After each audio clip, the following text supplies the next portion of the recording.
사도신경으로 우리의 신앙 고백하도록 하겠습니다. 나는 전능하신 아버지 하나님, 천지의 창조주를 믿습니다. 나는 그의 유일하신 아들, 우리 주 예수 그리스도를 믿습니다. 그는 성령으로 잉태되어 동정녀 마리아에게서 나시고 본디오 빌라도에게 고난을 받아 십자가에 못 박혀 죽으시고 장사된 지 사흘 만에 죽은 자 가운데서 다시 살아나셨으며 하늘에 오르시어 전능하신 아버지 하나님 우편에 앉아 계시다가 거기로부터 살아있는 자와 죽은 자를 심판하러 오십니다. 나는 성령을 믿으며 거룩한 공교회와 성도의 교제와 죄를 용서받는 것과 몸의 부활과 영생을 믿습니다. 아멘.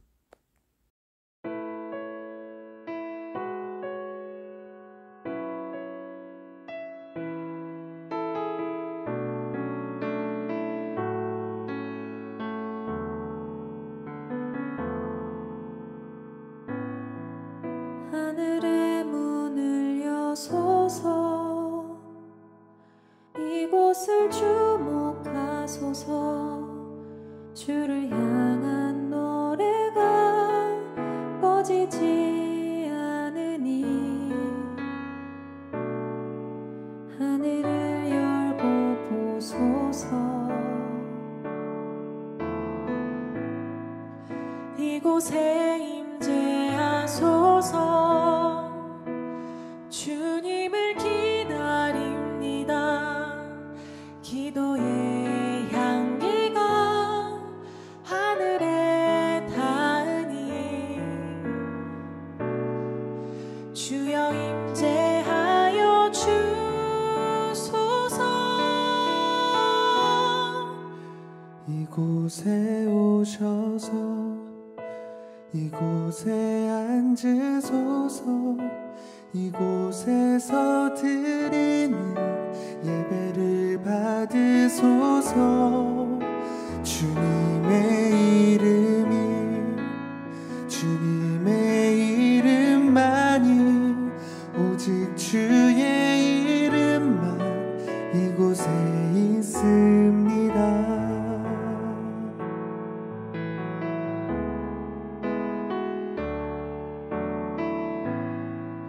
하늘의 문을 여소서. 이곳을 주목하소서. 주를 향한 노래가 꺼지지 않으니 하늘을 열고 보소서. 이곳에 임재하소서.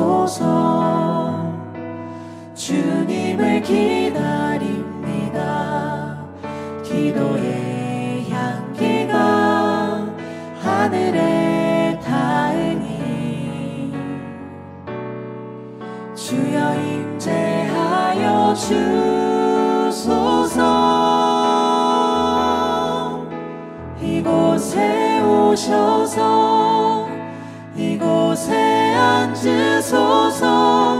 이곳에서 드리는 예배를 받으소서. 주님의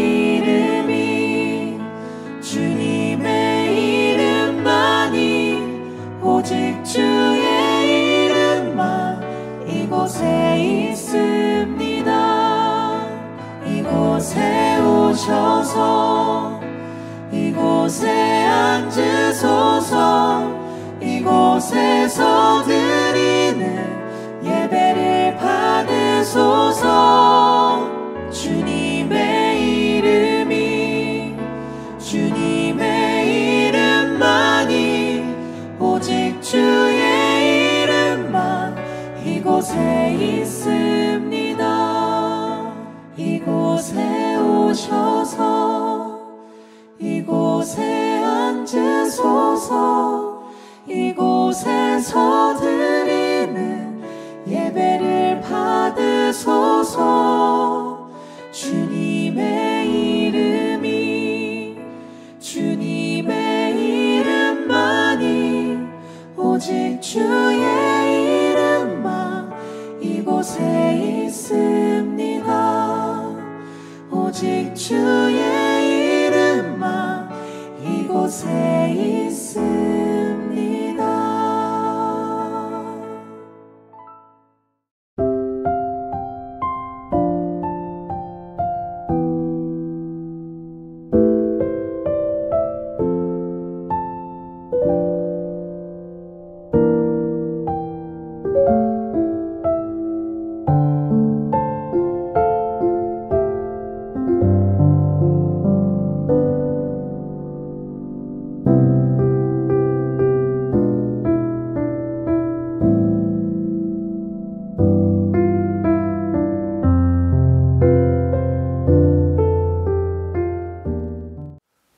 오늘 함께 드린 예배를 위해서 잠시 기도하겠습니다. 거룩하신 하나님, 은혜를 감사합니다. 오늘도 주님께서 기뻐하시는 날 부족한 종들이 주님 앞에 나와 또 이 예배를 온전히 주님 앞에 드립니다. 주님, 이 시간 이 예배를 받아주시고 예배 가운데 드려지는 우리의 모든 신앙의 고백과 또 찬양의 고백과 또 적은 예물로 드려지는 모든 삶의 고백을 주님 기쁘게 받아주시옵소서. 이 예배 가운데 성령 하나님 교통하여 주셔서 세상에 줄 수 없는 참된 위로와 평안을 맛보게 하여 주시고 우리 하나님의 은혜의 보좌 앞에서 마음껏 주님을 즐거워할 수 있도록 성령 하나님이 시간 우리 가운데 교통하여 주시고 오직 주님께만 영광을 돌려 예배드릴 수 있도록 역사하여 주시옵소서. 감사드리며 우리 주 예수 그리스도의 이름으로 기도드립니다. 아멘. 오늘 함께 나눌 하나님 말씀은 사도행전 2장 42절부터 47절까지 말씀입니다. 사도행전 2장 42절부터 47절까지 말씀 제가 봉독하겠습니다. 그들은 사도들의 가르침에 몰두하며 서로 사귀는 일과 빵을 떼는 일과 기도에 힘썼다. 모든 사람에게 두려운 마음이 생겼다. 사도들을 통하여 놀라운 일과 표징이 많이 일어났던 것이다. 믿는 사람은 모두 함께 지내며 모든 것을 공동으로 소유하였다. 그들은 재산과 소유물을 팔아서 모든 사람에게 필요한 대로 나누어 주었다. 그리고 날마다 한 마음으로 성전에 열심히 모이고 집집이 돌아가면서 빵을 떼며 순전한 마음으로 기쁘게 음식을 먹고 하나님을 찬양하였다. 그래서 그들은 모든 사람에게서 호감을 샀다. 주님께서는 구원받는 사람을 날마다 더하여 주셨다.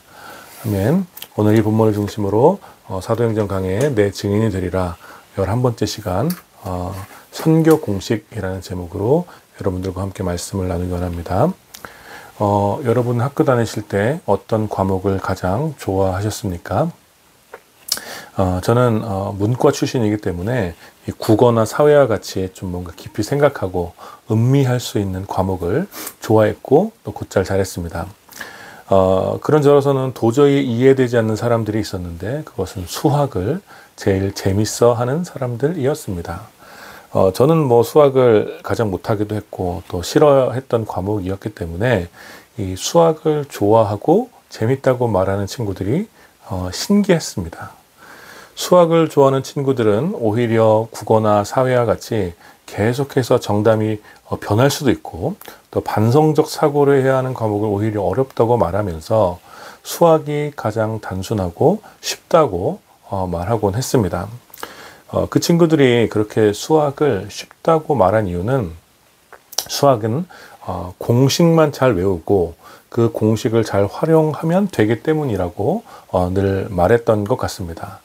이렇게 한번 수학 공식을 외우면 그 공식에 문제만 대입하면 딱 떨어지는 정답이 나오기 때문에 수학이 쉽고 재밌다라는 거예요.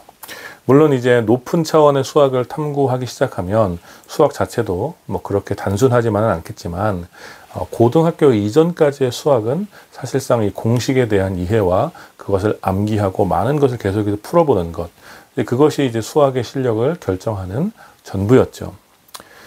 뭐 저같이 이제 수학의 공식 자체를 이해하지 못하고 왜 그런 공식이 나왔는지에 대해서 어떤 철학적인 의미를 묵상하려는 사람들에게 수학은 늘 미지의 세계처럼 느껴졌고 왜 그 문제를 꼭 그 공식에 대입해서 풀어야 할지 알려고 하지 않았던 저는 계속해서 수학의 점수가 낮고 결국 수포자가 되었던 것이죠. 여러분들은 수학을 잘 하시고 또 좋아하셨습니까? 잠시 이야기했지만 이 수학에 있어서 공식은 대단히 중요합니다. 사실 수학뿐만 아니라 이런 어떤 논리적인 사고를 하는 학문에서 공식은 대단히 중요하죠. 이 공식이라는 것은 일정한 조건 하에서 정확한 정답을 이끌어내는 일종의 계산 법칙이라고 할 수 있죠. 그래서 같은 조건, 같은 숫자, 또 같은 상황에서 동일한 공식을 적용하면 언제나 같은 대답을 얻게 되는 것이죠. 그러니 어떤 경우 공식은 정해진 정답을 찾는데 매우 중요한 방편이 됩니다. 그리고 우리가 함께 나누고 있는 이 사도행전에서도 성령의 시대 전체를 관통하는 하나의 공식이 있다는 것을 발견하게 됩니다. 그래서 오늘은 우리가 함께 읽은 이 본문을 중심으로 사도행전에 기록된 하나의 공식, 그 공식이 무엇인지, 그것이 어떤 정답을 도출하게 되는지를 잠시 살펴보려고 합니다. 수학을 싫어하는 사람들은 이 공식이라면 지긋지긋할 텐데 사도행전에도 공식이 있다니 벌써부터 마음의 문이 닫힌 분이 있을지도 모르겠습니다. 그러나 수학 공식이 정해진 답을 찾기 위한 연산의 과정을 쉽게 이끌어주는 것처럼 사도행전에 기록되어 있는 이 한 공식 역시 성령의 역사와 또 우리의 사명에 대하여 정답을 찾게 해주는 좋은 방편이 됩니다. 그렇다면 사도행전에 기록된 공식이 무엇일까요? 여러분 혹시 감이 잡히시는 것이 있습니까? 이 공식을 위해 우리는 몇 주 전에 살펴본 말씀으로 잠시 돌아가도록 하겠습니다. 사도행전 1장 8절의 말씀입니다. 그러나 성령이 너희에게 내리시면 너희는 능력을 받고 예루살렘과 온 유대와 사마리아에서 그리고 마침내 땅끝에까지 이르러 내 증인이 될 것이다. 매우 유명한 말씀이죠. 바로 이 유명한 말씀에서 사도행전 전체와 그리고 성령의 시대를 살아가고 있는 우리 모두에게 적용될 수 있는 매우 중요한 공식을 배우게 됩니다. 그 공식을 살펴보면 이렇습니다. 첫 번째 조건은, 첫 번째 변은 성령이 너희에게 내리시면 이라는 명제입니다. 성령이 너희에게 내리시면 이라는 조건이 성립이 되면 그 이어지는 말씀처럼 너희는 능력을 받게 됩니다. 이것이 두 번째 상황이죠. 성령이 임하면 첫 번째 상황, 두 번째 상황 능력을 받는다. 그리고 그 다음은 내 증인이 된다라는 것입니다. 이런 거예요. 이 공식은 성령이 임하면 능력을 받고 성령의 능력을 받으면 예수님의 증인이 된다는 것. 이것이 바로 사도행전 전체의 공식이라고 할 수 있습니다. 성령이 임하면 능력을 받고 능력이 임한 제자들은 예수님의 증인이 되는 것. 이것이 바로 사도행전 전체의 공식이라는 거예요. 그런데 여기에 변수가 하나 있는데 그것은 바로 어디에서 어디에까지 증인이 되는가 하는 것입니다. 그래서 사도행전 1장 8절에 이렇게 기록하고 있죠. 예루살렘과 온 유대와 사마리아와 땅 끝에까지 이르러. 따라서 이 공식을 정리하면 이렇습니다. 성령이 임하게 되면 제자들은 능력을 받게 되고 그 능력으로 인해서 예루살렘으로부터 시작하여 땅 끝에까지 이르러 예수님의 증인이 된다는 것이죠. 이것이 바로 공식입니다. 그리고 이제 이후로 사도행전의 모든 사건의 흐름에는 이 공식을 대입할 수 있습니다. 일예로 우리는 지난주까지 이 공식을 대입할 수 있는 첫 번째 사건을 살펴봤습니다. 이런 거예요. 오순절에 제자들 가운데 성령이 임하게 되었죠. 첫 번째 조건입니다. 그리고 성령이 임한 제자들은 그 능력으로 방언으로 말하기 시작했습니다. 성령의 능력이 방언으로 나타나게 된 것이죠. 두 번째 조건입니다. 그리고 베드로는 그 자리에 서서 천하 각곳에서 모인 사람들에게 예수 그리스도의 복음을 증언하는 증인이 되었습니다. 이렇게 세 번째 조건으로 공식이 완성된 것이죠. 성령이 임하였고 능력으로 방언을 말하였고 오순절에 모인 유대인들을 향하여 복음의 증인이 된 것입니다. 사실 이렇게 이제 이 사도행전에 이어지는 이야기는 이 공식의 반복이라고 할 수 있습니다. 성령이 임한 제자들, 계속해서 제자들 가운데 임하는 성령은 이 제자들은 성령의 능력을 받아서 방언을 말하기도 하고 지혜를 얻기도 했으며 성령의 능력으로 병을 고치기도 하고 성령의 능력으로 귀신을 내어 쫓기도 했으며 담대함과 용기를 얻기도 했습니다. 그리고 그 모든 조건을 통해 결국 예수 그리스도의 복음을 증언하는 증인으로 살아가게 되죠.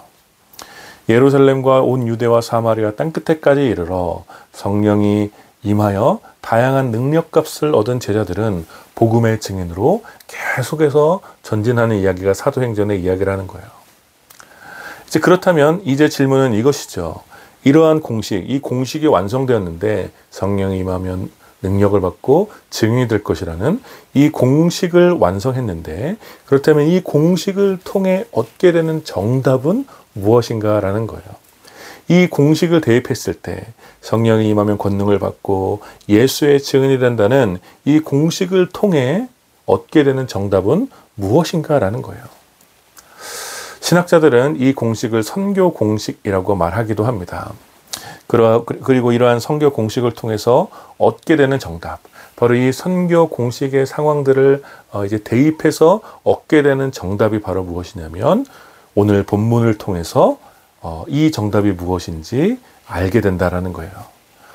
성격이 급한 분들을 위해 결론부터 말하자면, 이 선교 공식을 통해 얻게 되는 정답은 교회가 세워진다라는 것입니다.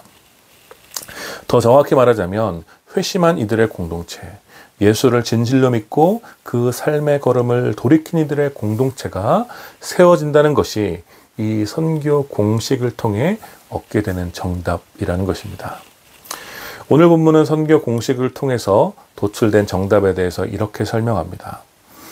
사실 오늘 이 본문은 교회를 이해하는 데 매우 중요한 말씀이기 때문에 우리가 다음 주에 조금 더 이 본문에 대해서 구체적으로 살펴보도록 하고, 오늘은 그 앞 시간으로 앞서 말씀드린 이 공동체가 선교 공식의 정답으로 세워졌다는 측면에서, 이 선교 공식으로 세워진 공동체라는 측면에서 오늘 말씀을 좀 살펴보려고 합니다. 42절부터의 말씀을 쭉 살펴보면 이렇습니다. 그들은, 여기서 말하는 그들은 바로 지난주에 살펴본 바와 같이 베드로의 이야기를 듣고 당일에 회개한 3,000명이 넘는 그 무리들, 바로 그들은 사도들의 가르침에 몰두하며 서로 사귀는 일과 빵을 떼는 일과 기도에 힘썼다라고 이야기하고 있습니다. 여러분, 이것은 매우 큰 변화였습니다. 회개하여 변화된 이 공동체를 이끌어가는 것이 무엇이었냐면, 그것은 바로 사도들의 가르침, 즉 예수 그리스도의 말씀이었다라는 거예요. 유대인이 그 전까지 따랐던 어떤 단순한 율법과 또 과거의 전통이 아니라, 혹은 종교적인 의식과 관습이 아니라 살아있는 그 말씀, 사도들이 직접 보고 들었던 그 말씀이 이 공동체 전체를 장악하며 그들이 몰두할 수 있도록 이끌어갔다라는 것입니다. 그리고 그러한 사도들의 가르침을 통해 이 공동체의 구성원들은 성도의 사귐이 깊어집니다. 온갖 이해관계와 또 문화적 전통과 사슬에 묶여있던 과거의 인간관계는 이제 주님의 말씀 안에서 새로운 차원의 사귐으로 변화되는 거예요. 그들은 빵을 먹을 때나 기도할 때나 그 사귐이 깊어져 갔습니다. 이전에 찾아볼 수 없었던 깊은 유대감과 우정이 자리 잡게 되었고, 이 공동의 감정은 새로운 공동체를 정서적으로 건강하게 해줬고 하나로 묶는 강력한 힘이 되어 주었던 것이죠. 그러자 계속해서 그 공동체에는 놀라운 일이 생겼습니다. 사도들은 성령의 능력을 통하여 기적을 행하기도 했고, 좌우의 날선 검과 같은 복음의 말씀을 계속해서 선포했습니다. 따라서 이 공동체의 일원들은 그 거룩한 말씀과 또 그로 인해 나타나는 놀라운 기적 앞에서 진리의 말씀에 대한 깊은 경외감, 두려워하는 마음이 생겼습니다. 예수님이 돌아가시기 전에 성전 앞에서 말씀을 사고 팔았던 그 천박한 태도, 하나님의 말씀에 대한 그 천박한 태도는 사라지고 이제 거룩한 말씀 앞에서 깊은 경외감이, 말씀에 대한 깊은 경외감이 공동체 전체를 덮었던 것입니다. 그러자 그들의 삶의 모습, 즉 라이프 스타일이 완전히 바뀌게 됩니다. 44절부터 이어지는 내용입니다. 믿는 사람들은 모두 함께 지내며 모든 것을 공동으로 소유하였다. 그들은 재산과 소유물을 팔아서 모든 사람에게 필요한 대로 나누어 주었다. 그리고 날마다 한 마음으로 성전에 열심히 모이고 집집이 돌아가며 빵을 떼며 순전한 마음으로 기쁘게 음식을 먹고 하나님을 찬양하였다. 아멘. 여러분, 이 공동체는 말 그대로 진실로 리얼 공동체였습니다. 그들은 함께 지냈으며 재산을 포함한 모든 것을 공동으로 소유했습니다. 마치 하나의 몸이, 한 몸이 영양분과 생기를, 다양한 영양분과 생기를 공유하는 것처럼 이 새로운 공동체는 거룩한 말씀의 생기를 공유하며 모든 것을 나누었던 거예요. 그리고 계속해서 함께 모여 예배하며 기도하고 일상을 나누며 찬양을 나누었습니다. 그러자 47절의 후반부 말씀처럼 이 공동체는 모든 사람에게 호감을 샀으며 그 결과로 구원받는 사람이 날마다 더하게 되었습니다. 여러분, 바로 이것이 선교 공식의 정답이에요. 선교 공식을 통해서 얻게 되는 정답은, 이 결과물은 이와 같은 공동체가 세워지는 것입니다. 그리하여 이 공동체를 통하여 하나님 나라의 복음이 다시 증언되고 날마다 구원받는 수가 더해가는 것, 이 공동체가 계속해서 확장되는 것, 이것이 바로 선교 공식의 정답이라는 것입니다. 사랑하는 여러분, 오늘 이 말씀이 저와 여러분에게 크고 또 특별한 도전이 되었으면 좋겠습니다. 종종 수학 문제를 풀었을 때 오답이 나오는 경우가 있죠. 저 같은 경우는 꽤 많지만 종종 오답이 나오는 경우가 있습니다. 그래서 이렇게 오답풀이를 해보면 공식에 잘못된 것을 대입하거나 아예 완전히 다른 공식을 적용했을 때 정답이 아닌 오답이 나오게 되는 것이죠. 여러분, 오늘 이 말씀을 선교 공식, 이 공식이라고 말한 것에 주목하셔야 됩니다. 성령이 임하면 능력을 받고 성령의 능력을 받은 제자들은 증인이 됩니다. 그리고 이 공식이 바르게 작동하기만 하면, 이 공식이 바르게 작동하면, 바른 이 변들이 이 공식 안에 바르게 대입되게 되면 이 공식은 오늘 함께 읽은 말씀과 같은 공동체를 세우게 되는 것입니다. 이것이 정답이라는 거예요. 바르게 공식이 적용되면 바른 정답이 나오는 것입니다. 그러니 무언가 공동체의 모습이, 교회의 모습이 오늘 우리가 함께 읽은 말씀과 다른 모습이라면, 오늘 공동체의 모습과 다른 오답과 같은 모습이 있다면 공식에 적용된 상황이 잘못되었을 가능성이 매우 크다라는 거예요. 그래서 우리는 늘 검산하고 검토를 해봐야 됩니다. 우리 공동체가, 우리 조국의 교회가, 또 이 땅 위의 교회가 과연 공식의 정답과 같은 모습으로 세워져 가고 있는가? 진실로 진리의 말씀을 경외하고 두려워하고 있는가? 성도들 간의 깊은 사귐과 우정이 견고한 정서를 만들고 있는가? 진실로 일상을 공유하며 자신의 모든 것을 기꺼이 내어주고 있는가? 여러분들도 이 질문들, 이 부분을 주의 깊게 보시면 아시겠지만 이 모든 모습, 이 질문들은 결국 인격적인 변화를 의미하는 것입니다. 성령이 임하고 성령의 능력이 나타나 복음의 증언으로 말미암아 세워진 이 정답과 같은 교회 공동체는 성령을 닮아서 인격적인 유기체로 세워져 가는 것이죠. 즉 지정의가 있다라는 거예요. 지정의가 지식과 정서와 의지가 조화를 이룬 건강한 공동체가 이 공식을 통해 세워진다는 것입니다. 거룩한 말씀으로 살아있는 이 지식을 채우고 성도들 간의 깊은 사귐과 우정으로 흔들리지 않는 정서를 채우며 또 서로를 위해 모든 것을 내어주는 깊은 헌신으로 뜨거운 의지를 쌓아가는 것입니다. 이렇게 지식과 정서와 의지가 조화로운 균형을 이루는 것, 이것이 바로 성령께서 세워가는 공동체, 이 선교 공식으로 세워지는 공동체의 모습이라는 거예요.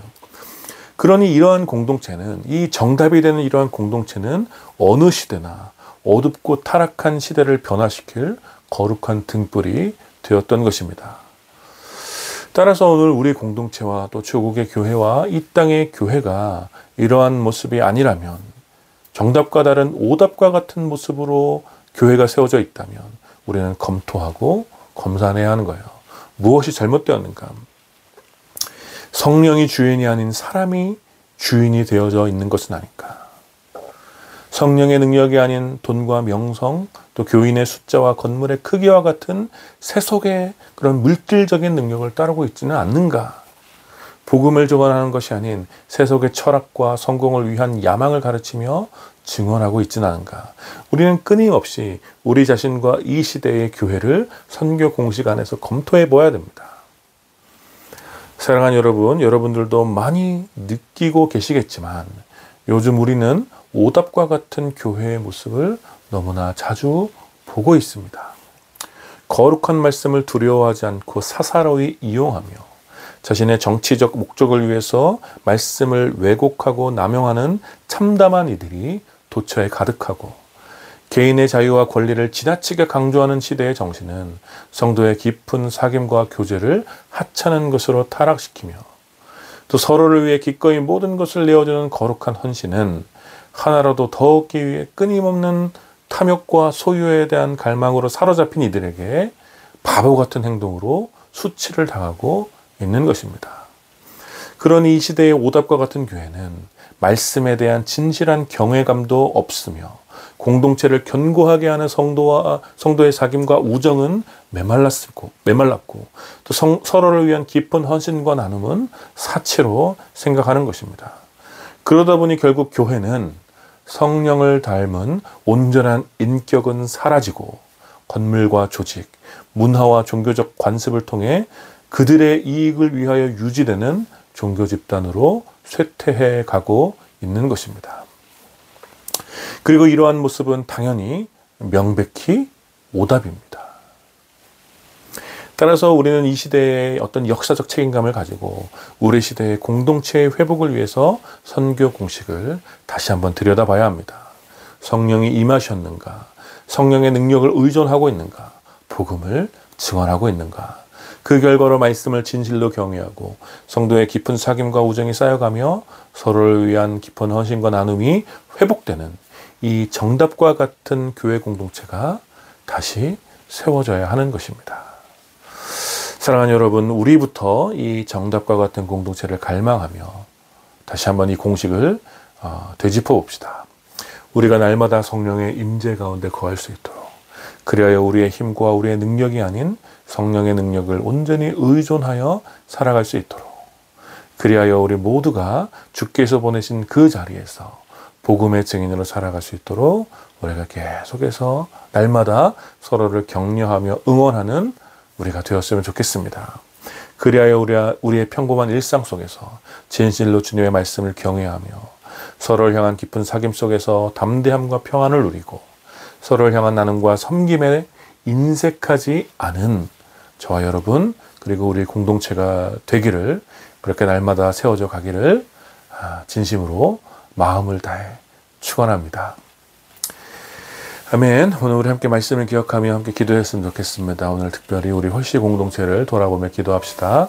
우리가 정말로 성령의 임재 가운데 세워져 갈 수 있도록, 성령의 능력을 의존하는 공동체가 될 수 있도록, 복음의 증인으로서의 사명을 다하는 공동체가 될 수 있도록 홀씨 공동체, 또 여러분들의 공동체를 위해서 기도하시고, 그리하여 우리의 모습을 통해 많은 이들이 하나님 나라의 기쁨과 평화를 볼 수 있도록 함께 기도했으면 좋겠습니다.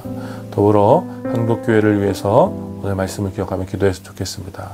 점점 오답과 같은 교회가 많아지고 있는 이 참담한 상황 속에서 교회들이 다시 이 공식을 기억하여 검토하고 돌아볼 수 있는 그런 회복의 역사가 있을 수 있도록 좀 간절한 마음으로 기도해 주시고요. 여러분 이번 주간에 계속 뉴스를 보셔서 아시겠지만 이 경상도 지역을 비롯하여 전국적인 산불로 피해를 입은 이들을 위해서 기도해 주시고, 또 그 피해 복구를 위해서 수고하는 모든 이들을 위해서 함께 기도했으면 좋겠고요. 이틀 전에 미얀마의 큰 지진을 위해서 피해가 막심한 상황인데 그 피해를 기억하며 그 땅과 그 민족들을 위해서 함께 기도했으면 좋겠습니다. 같이 기도합시다. 거룩하신 하나님 감사합니다. 또 귀한 말씀을 함께 나누며 또 우리 공동체로 돌아옵니다. 하나님, 정말 성령의 임재 가운데 세워져 가고 있는지, 또 성령의 능력을 의존하여 세워져 가고 있는지, 또 복음의 증인으로서 세워져 가고 있는지 돌아옵니다. 하나님, 우리가 진실로 사람의 또 사상과 철학에 세워져 가는 교회가 되도록 아버지 인도하여 주시고, 성령의 임재로 인해 성령께서 이끄시는 대로 세워져 가는 공동체가 되고, 그리하여서 우리가 성령의 능력을 우선하여 성령께 주신 힘으로 더 세워져 갈 수 있는 그런 공동체가 될 수 있도록 아버지 인도하여 주시옵소서. 그래야 우리가 잘할 것은 오직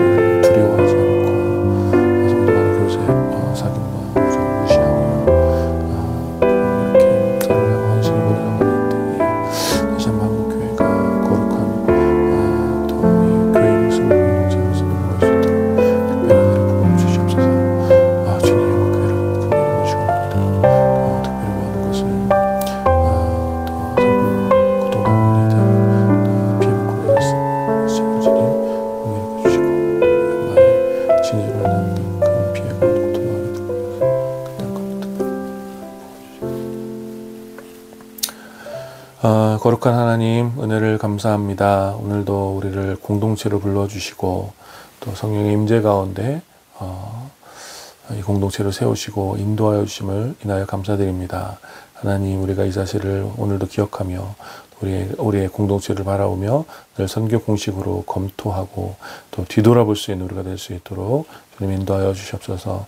그래서 우리 공동체가 정말 성령의 임재 가운데 세워져가고 성령의 능력을 의존하여 거룩한 복음의 증인 공동체로 세워져 갈 수 있도록 아버지 인도하여 주시옵소서. 그래서 우리가 진실로 말씀을 경외하며 또 성도의 사귐이 깊어지고 우정이 깊어지는 그런 공동체가 되게 하여 주시고 서로를 위해서 기꺼이 헌신하고 나눌 수 있는 그런 헌신의 공동체가 될 수 있도록 주님 우리 허시 공동체를 축복하여 주시옵소서. 더불어 한국교회가 무너진 거룩함이 다시 회복될 수 있도록 아버지 인도하여 주시고 교회 같지 않은 교회의 모습이 사라지며 온전한 예수 그리스도의 몸된 교회로서의 거룩한 모습이 성령에 이끌리는 거룩한 모습이 회복될 수 있도록 주님 이 땅의 교회를 긍휼히 여겨 주시옵소서. 더불어 구합니다. 주님 산불로 인하여서 피해를 입은 많은 또 지체들과 또 그 피해를 복구하기 위해서 애쓰는 모든 지체들 가운데 주님 특별한 위로와 또 용기와 또 힘을 더하여 주시고 속히 이 어려운 부분들이 또 회복되고 또 복구가 될 수 있도록 주님 은혜를 베풀어 주시옵소서. 또 미얀마에서 일어난 지진을 위해서 기도합니다. 정말 많은 사람들이 죽고 또 고통을 당하고 있는데 주님 그 땅의 피해가 최소화될 수 있도록 더 이상의 피해가 있을 수 없도록 주님 인도하여 주시고 큰 또 슬픔과 상처를 입은 또 많은 지체들 주님 위로하여 주시옵소서. 그 땅 가운데 주님의 긍휼이 온전히 임할 수 있도록 성령 하나님 그 땅을 기억하여 주시고 그 땅 가운데 함께하여 주시옵소서. 거룩하신 우리 주 예수 그리스도의 이름으로 기도드립니다. 아멘. 지금 우리 주 예수 그리스도의 은혜와 성부 하나님의 다함이 없는 사랑과 성령 하나님의 위로하심과 교통하심이 우리가 온전히 성령의 임재 가운데 또 성령의 능력에 의존하여 복음의 증인으로 세워져가는 그런 공동체를 갈망하는 모든 주님의 자녀들과 오늘 예배 참여하는 사랑하는 주님의 백성들 또 오늘도 또 산불로 인하여서 피해를 당하고 고통받고 있는 또 사랑하는 우리 이들을 위해서 또 미얀마 땅에서 지진으로 인해서 고통받고 있는 이들을 위해서 이제로부터 영원까지 함께 있기를 축원하옵나이다. 아멘.